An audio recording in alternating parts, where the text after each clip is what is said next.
And what I felt very confident about was this idea that the future was going to see a shift from business and institutional brands to personal brands, that we would see the decline of big faceless companies and the rise of individuals whose personal brands were bigger than the institutions. And it was a pretty radical idea at the time, but I felt pretty confident about it. And the more I wrote about it, the more I felt this was where the world was heading. If we look today, we can see Professor Brian Cox has more followers than CERN. We can see Richard Branson has orders of magnitude more followers than Virgin.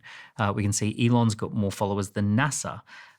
We can see, Trump is way more powerful than the Republican Party. So the essentially the personal brand has just gone whoosh ahead. But I started that process very murky, that I didn't quite know what it was. It was a feeling or a sense. And by the time I'd gone through the publishing process of writing, I was clear.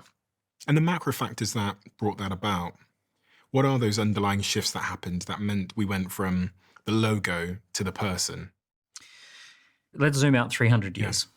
So the agricultural age was essentially, the economic system was called feudalism, and there was lords and kings and queens, and then there was serfs and people who serfed the land. And then technology changed things. You can imagine what it must have been like when 300 people were on a farm, and then they saw 3 people on a tractor, and then that tractor went zzz and went and did the job of hundreds of people with 3 people on it. And it's like, oh my goodness, what are we all going to do? How are we all going to live our lives anymore, right? And then they would have said, well, what are going to be the jobs? Like, everyone works in farming. And it's like, well, there's going to be this whole new system. There will be a completely new economic system called the industrial system, and it's going to replace everything.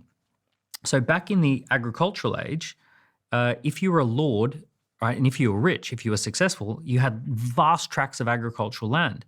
But as soon as the industrial age kicked in, you didn't even need land. You only needed a tiny amount of land to put a factory on.